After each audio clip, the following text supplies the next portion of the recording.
Hello ladies and gents, Romie Reviews here.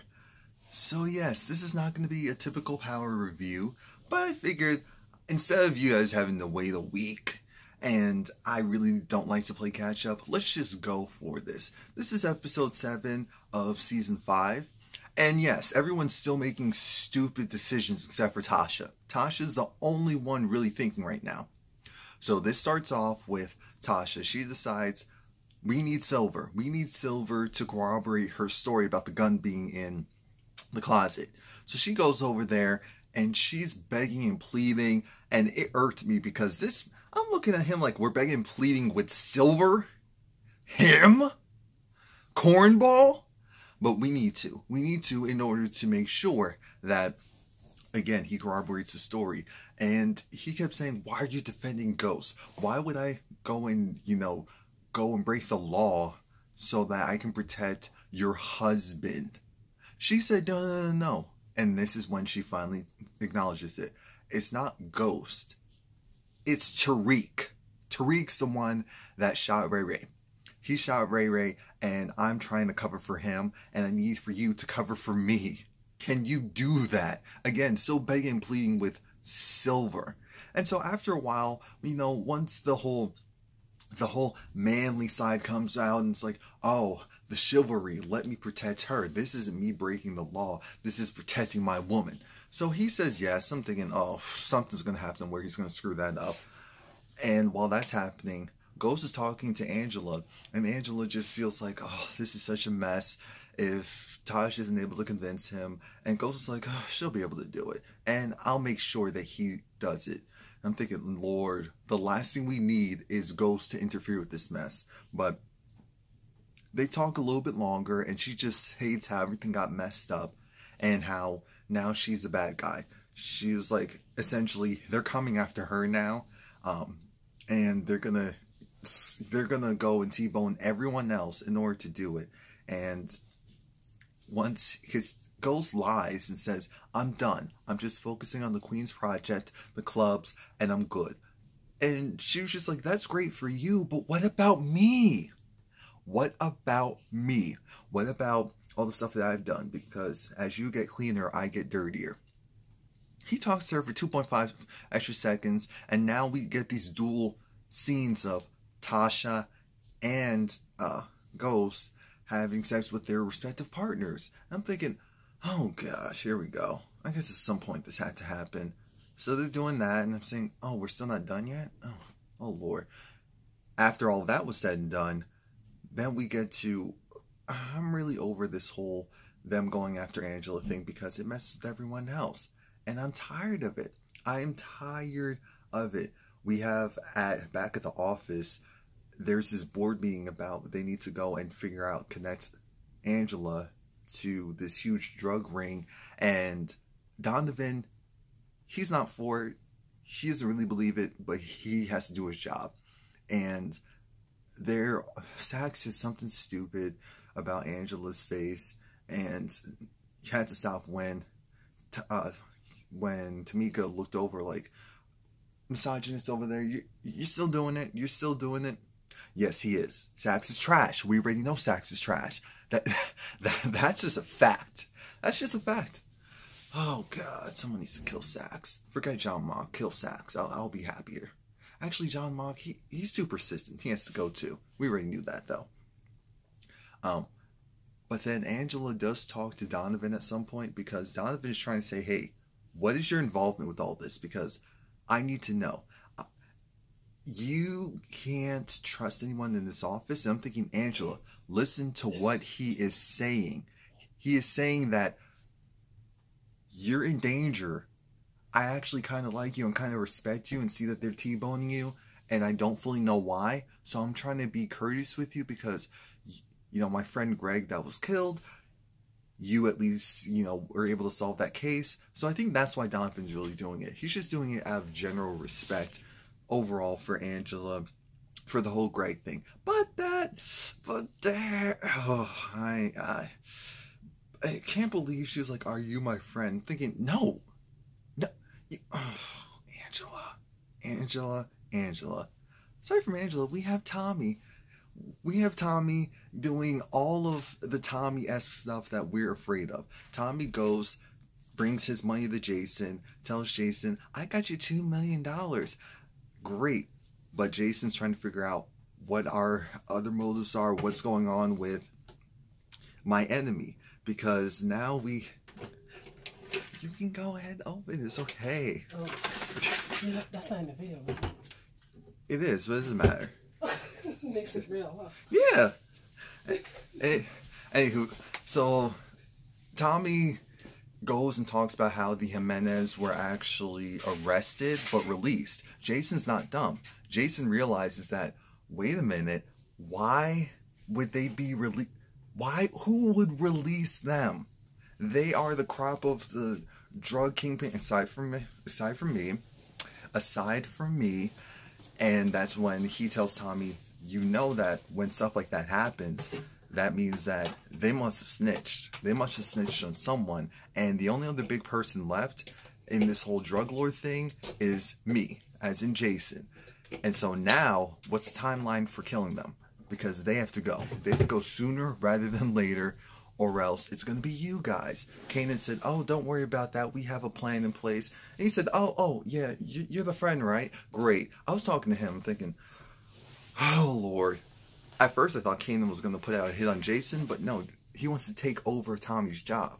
So now that he really sees that Tommy's just screwing up, once they leave, Ghost is trying to figure out, so Tommy, when were you going to tell me that whole thing with the Jimenez? Why are you keeping secrets from me? Tommy said, you're not my boss. Jason is. I'm thinking, Tommy, why do you want a boss? You can't call yourself a boss.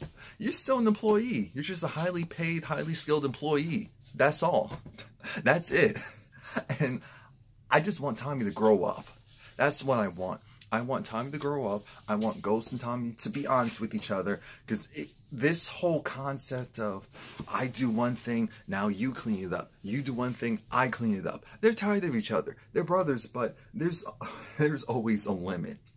There is always a limit.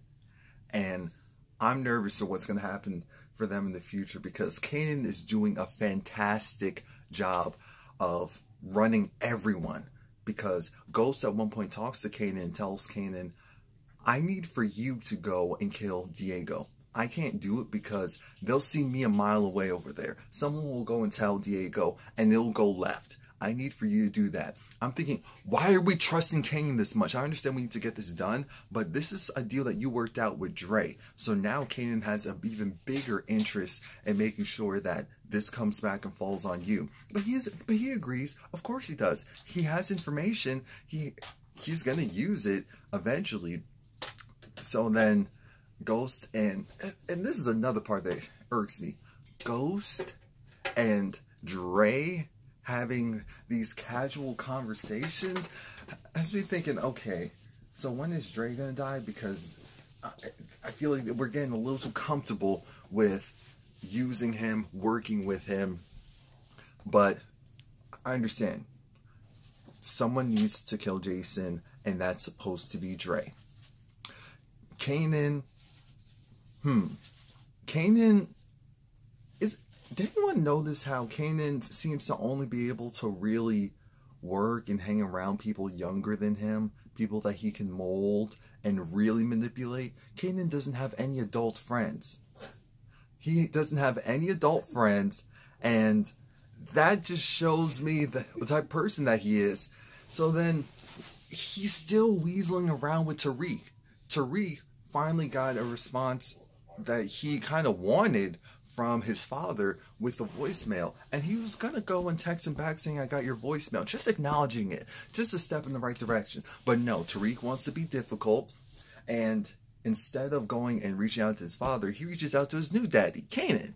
And I said, you were so close, saying, I want in, I want to be a part of the this and that. So then Kanan goes and reaches out to him. They have some general 5-second chit chat.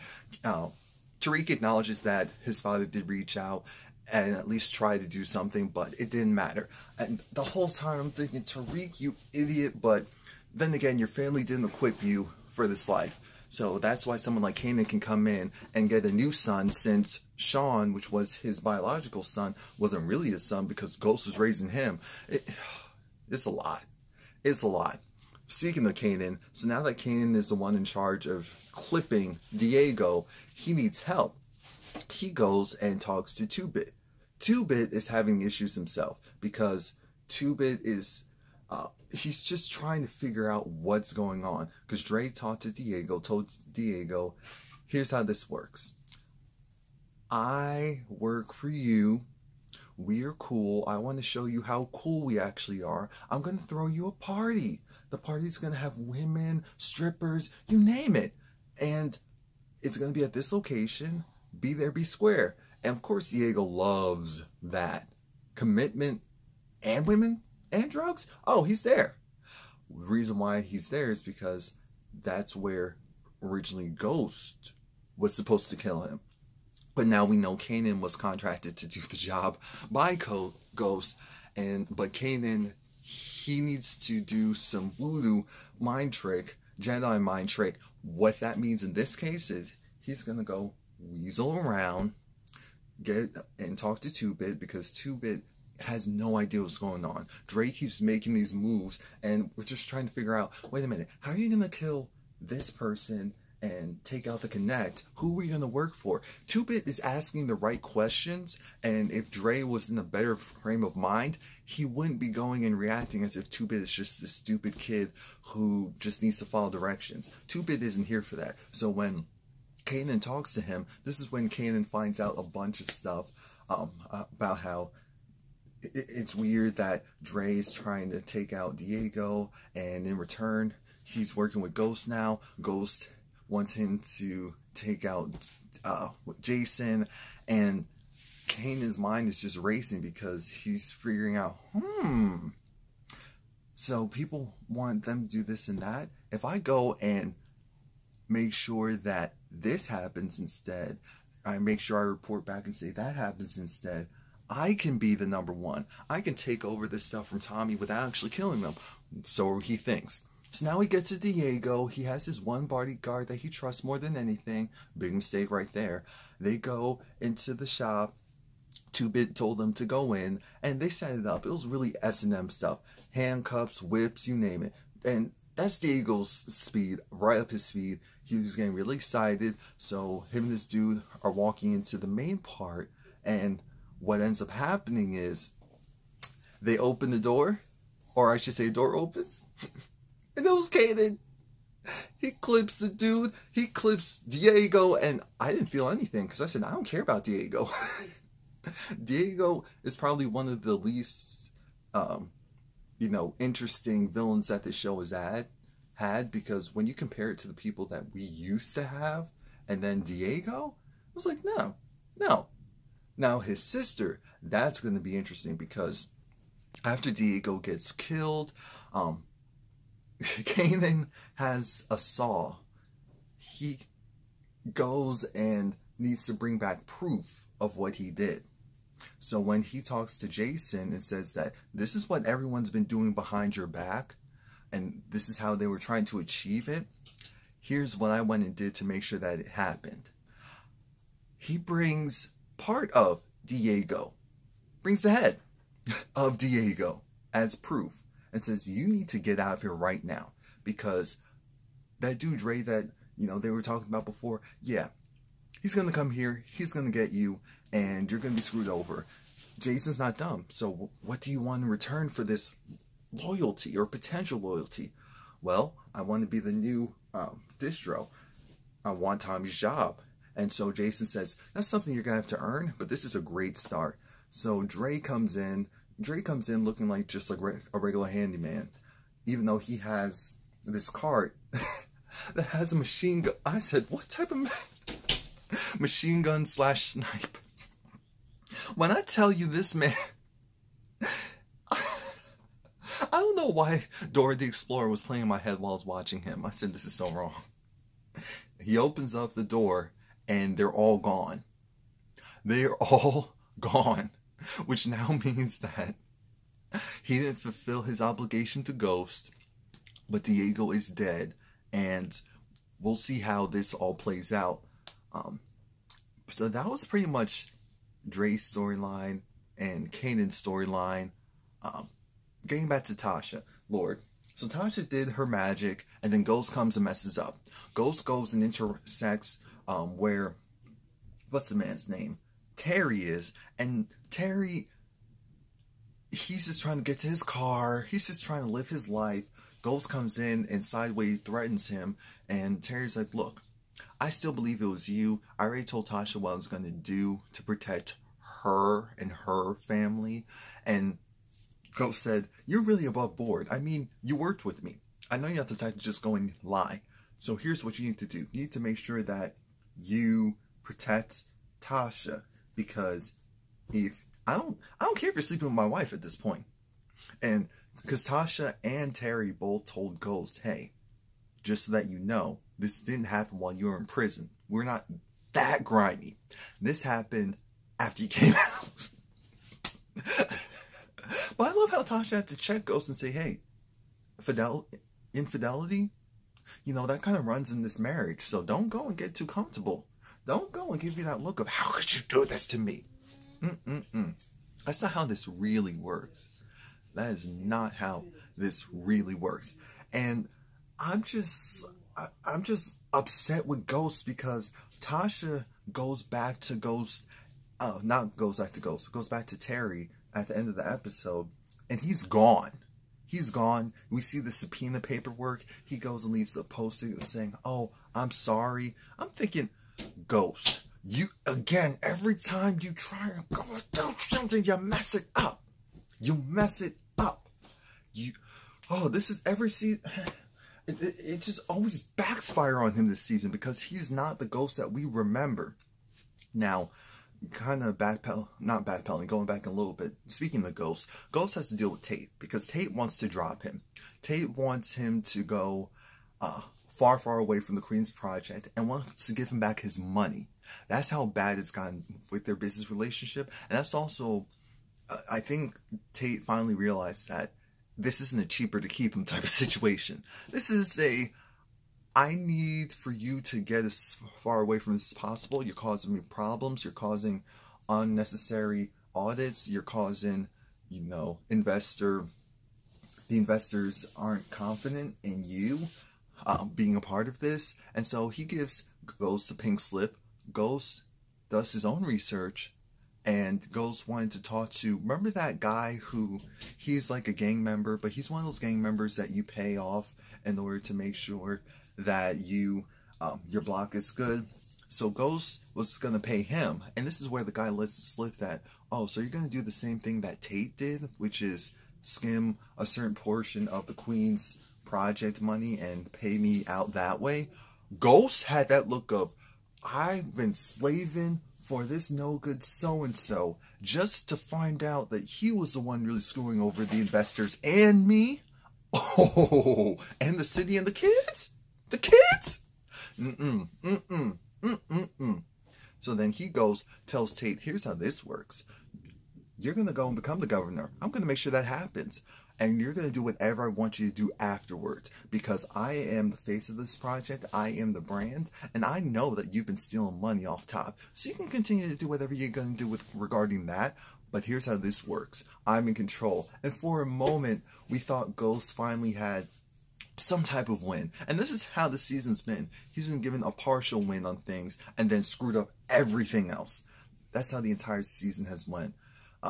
John Proctor. No, not Proctor. Yeah, Proctor. Proctor wants his job back. And guess who reaches out to him?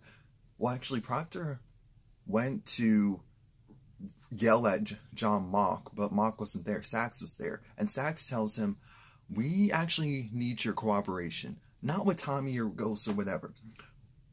How do you feel about Angela? Angela's trash. Good. What if you got us some information on Angela?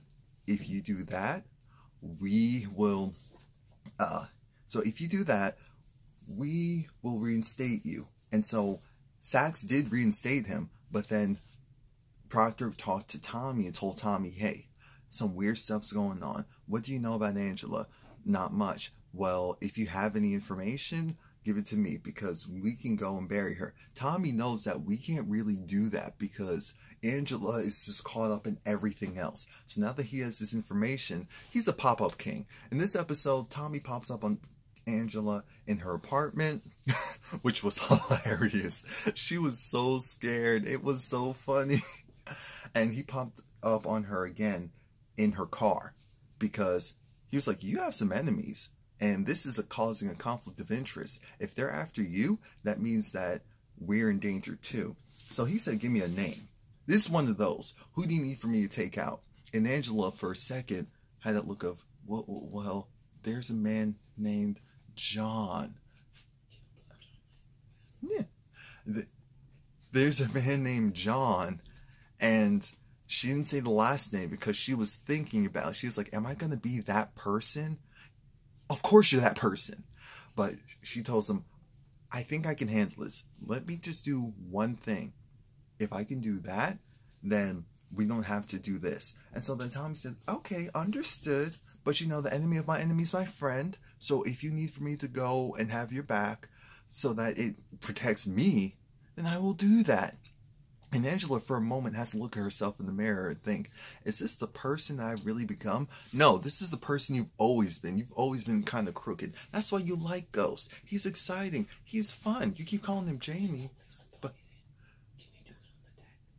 yeah. So, that's why you like Ghost. Because he's fun. He's exciting. He's a nice time. But at the end of the day, what you need to realize is that he is just like you. I do 100% believe he's the male version of Angela, except for she doesn't directly kill people. Last thing is that, let's see, what else happens? I had to change venue, guys. Angela, Tommy, oh yeah. So Teresi gets told by John Mock and Sax that they need information like now. And what he ends up doing is he needs to get that trust from Tommy. He has this guy who I'm sure he knows was skimming him. So he takes him there. He's actually a police officer and he's the one funneling the drugs into the jail. What ends up happening is that Teresi realizes it, that he's trying to go and scam them, monetary wise, and has Tommy go knock him out, and then Teresi is like, are we going to kill him with a drill? Are we going to kill him with a this? Are we going to kill him with a that? They use the drill. Right in the head, right in the knee. Everyone's laughing. Sammy just has this look of, okay, we just committed the murder with this dude. What are you doing? And so then, in the car, while they're just living life, because earlier in the episode, Teresi has to tell Connie that, yes, Tommy is my son. Because Connie already knew about the affair and realized that Tommy was the child that came out of the affair. They look just alike, they act just alike. She's not dumb. He apologized to her, but she slaps him and says, I forgive you. You're trash, but I still forgive you. But she also tells him, you need to realize that at some point I'm going to be gone. Who's going to take care of you? Who's going to protect you? Who? Speaking of that conversation, Tommy gets a call from his mom, ignores it, and so she realizes, okay, because he was driving around Teresi and she heard his voice. So she goes to his house, knock. And it was like, oh, F you, and F you, Connie, you know, I'm a boss, you're a bum, that's why your man was cheating on you with her. And I said, oh my God. Tommy had to kick her out, Teresi had to help, and Connie just had this look up. So you really went and screwed her, gave her the baby? Because Connie thought she was slick. Connie's talking about how, well, at the end of the day, didn't... That's my son now, isn't it? I said, oh my God. I was like, son, take her out of here. I said, oh my God.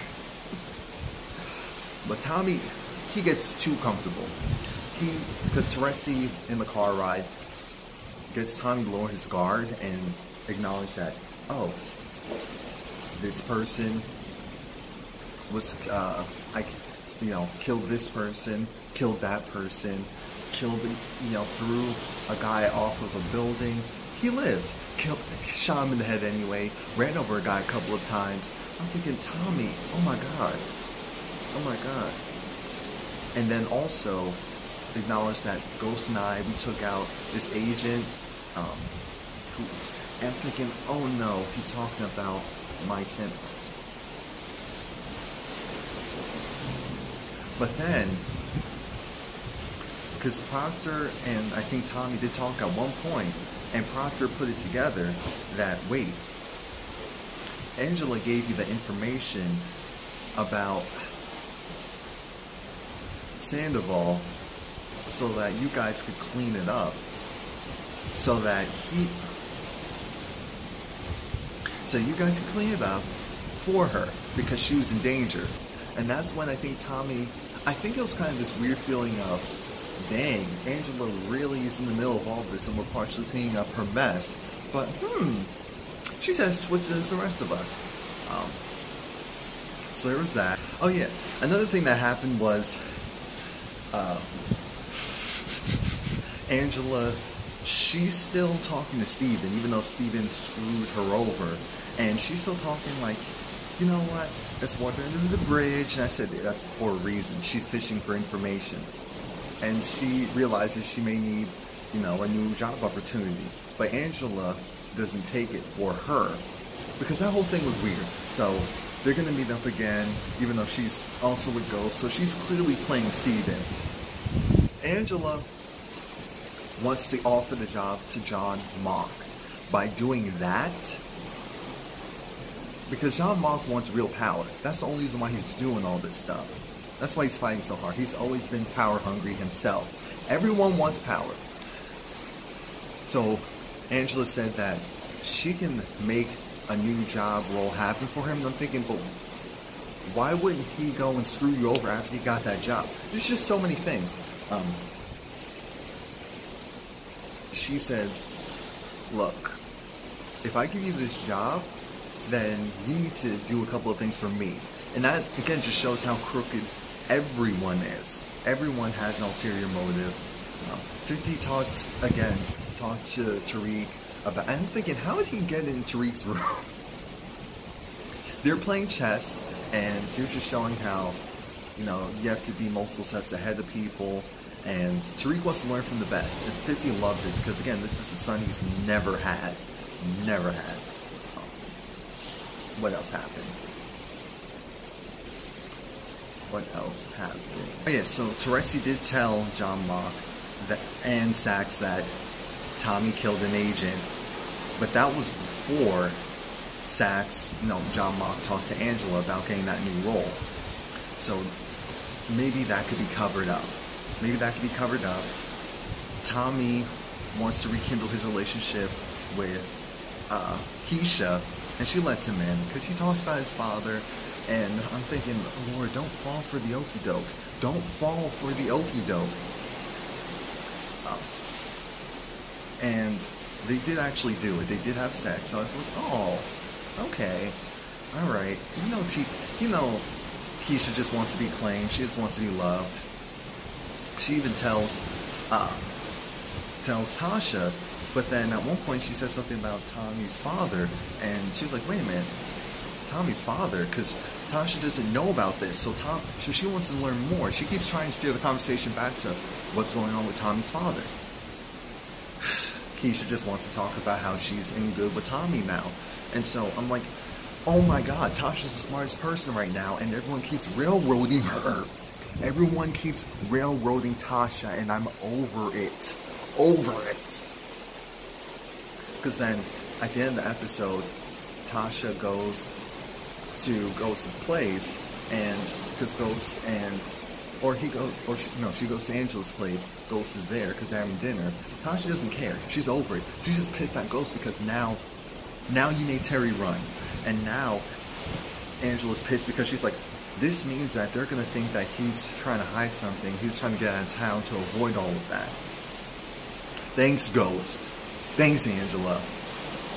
So that's it. Please like, comment, subscribe. Come back next week.